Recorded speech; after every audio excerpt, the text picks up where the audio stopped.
Hi అండి, welcome to our channel అండి, kitchen and devotional అండి. ఈరోజు మన వీడియోలో రొయ్యలు అండి. ఇవి మా చెరువులోంచి తీసుకొచ్చిన రొయ్యలు అండి, ఫ్రెష్ రొయ్యలు అండి. ఈ రొయ్యల్ని ఎలా ఒలుచుకుని వీటిని మనం శుభ్రంగా కడుక్కుని టమాటా తీయండి. ఇవి ఫ్రెష్ రొయ్యలు అండి. వీటికి టిప్ చెప్తానండి నేను, తెలియని వాళ్ళకండి. ఇప్పుడు రొయ్యలు బాగా త్వరగా రావాలంటే కనుక గోరువెచ్చని నీళ్ళు అండి. ఇదో గోరువెచ్చని నీళ్ళు పోసేస్తే త్వరగా మనకి వచ్చేస్తాయండి. రొయ్యలు త్వరగా ఒలిచేసుకోవచ్చండి. ఇవి పొయ్యంగానే అవి కొంచెం ఎదవుతాయండి. ఆ తర్వాత త్వరగా ఒలిచేసుకోవచ్చండి. వీటిని ఇలా ఈజీగా వచ్చేస్తాయండి, త్వరగా అయిపోతాయండి. ఇన్ని రొయ్యలు ఒలవాలంటే కష్టం కదండి అందరికీను. అందుకే అందరూ బయట ఒలిపించుకుంటారండి రొయ్యలు. అలా కాకుండా మనం ఇంట్లోనే ఒలుచుకోవాలంటే చాలా టైం పడుతుంది కదండి. అలా పట్టుకోకుండా ఉండాలంటే ఈ రొయ్యలు మనం ఒలిచేసుకుని ఈ లోపల ఉన్నదంతా తీసేసుకుని, ఈ మధ్యన ఇది ఉంటుంది కదండి, ఇది కూడా మనం తీసేసుకున్నామండి. ఇది కూడా శుభ్రం చేసేసుకుని మీకు చూపిస్తానండి నేను వీడియో. ఈ రొయ్యలు మనం ఒలిచి పెట్టుకున్నాం కదండి. ఇదిగోండి లోపల ఉన్నది ఈ బ్లాక్ ఉంటుంది కదా, ఈ బ్లాక్ కూడా తీసేసి మనం క్లీన్ చేసుకున్నామండి.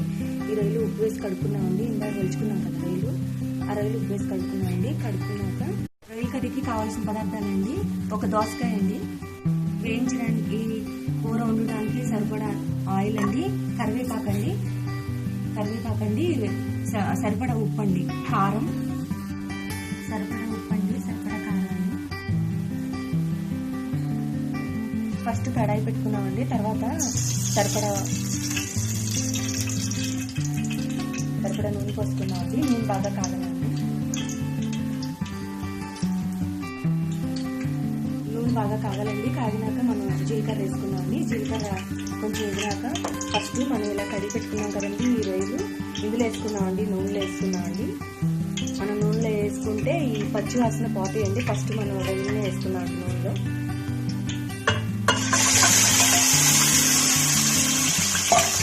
ఇలా నూనెలో వేసుకున్నాక కొంచెం ఇట్లా కలుపుకోవాలండి. కడిగినాక దీంట్లో కొంచెం పసుపు వేసుకున్నామండి. మనం అల్లం వెల్లుల్లి పేస్ట్, దీంట్లో కొంచెం పసుపు వేసుకున్నామండి. పసుపు, అల్లం వెల్లుల్లి పేస్ట్ కొంచెం వేసుకున్నామండి. మనం తీసుకున్నాం కదండి అల్లం వెల్లుల్లి పేస్ట్ అండి. వేసుకుని కొంచెం రొయ్యలు బాగా మగ్గబెట్టాలండి. మనం ఇలా వేసుకుంటే ఫస్ట్ రొయ్యలు వేసుకుంటే నూనెలో బాగా మగ్గి బాగా ఫ్రై అయ్యండి. పచ్చి వాసన, నీసు వాసన పోతుందండి రొయ్యలకి. ఇలా మగ్గిపోయినాక రొయ్యలు ఇలా నూనె ఇలా పైకి వచ్చేయాలండి. పైకి వచ్చినాక అప్పుడు మనం ఉల్లిపాయ ముక్కలు అన్నీ వేసుకున్నామండి. వరుసనే ఫస్ట్ ఉల్లిపాయ ముక్కలు వేసుకున్నామండి. ఉల్లిపాయ ముక్కలు, పచ్చిమిరపకాయ ముక్కలు వేసుకున్నామండి. మగ్గాలండి బాగా. మనం పసుపు వేసుకుని అల్లం వెల్లుల్లి పేస్ట్ వేసుకుని రొయ్యలు మగ్గబెట్టుకున్నాం కదండి. అవి మగ్గినాక ఉల్లిపాయ ముక్కలు, పచ్చిమిరపకాయ ముక్కలు వేసుకుని మగ్గబెట్టుకోవాలండి బాగా.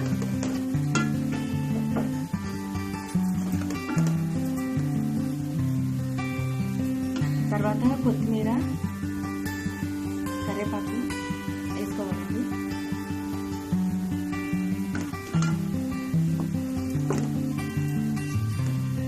ఇది కొంచెం మగ్గబెట్టుకున్నాక మనం ములక్కాళ్ళు, టమాటాలు వేసుకున్నాం దోసకాయలు.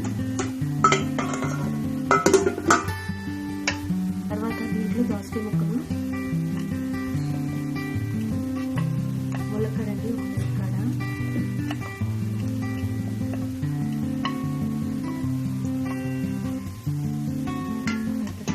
కప్పేమో టమాటా వేసేసి మగ్గబెట్టుకున్నామండి. కొంచెం ఉప్పు వేసుకున్నాం.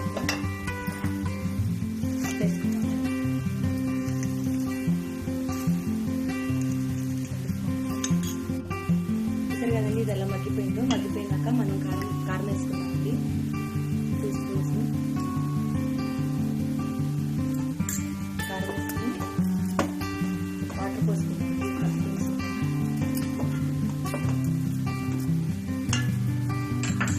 మసాలా పొడి అండి, ఇందాక మనం చేసుకున్నాం కదా మసాలా పొడి అండి.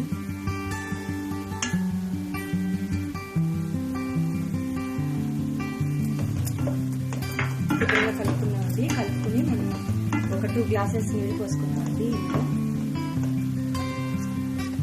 2 గ్లాసెస్ నీళ్ళు. ఇందాడ కొంచెం ఉడిపోయినాయి కదండి.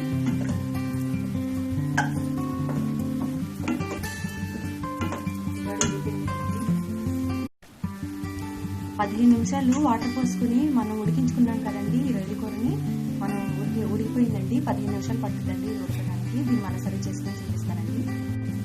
ములక్కాడ, దోసకాయ, టమాటా రొయ్యల కర్రీ రెడీ అయిపోయిందండి. చాలా బాగుంటుందండి, ట్రై చేయండి, చాలా టేస్టీగా ఉంటుందండి.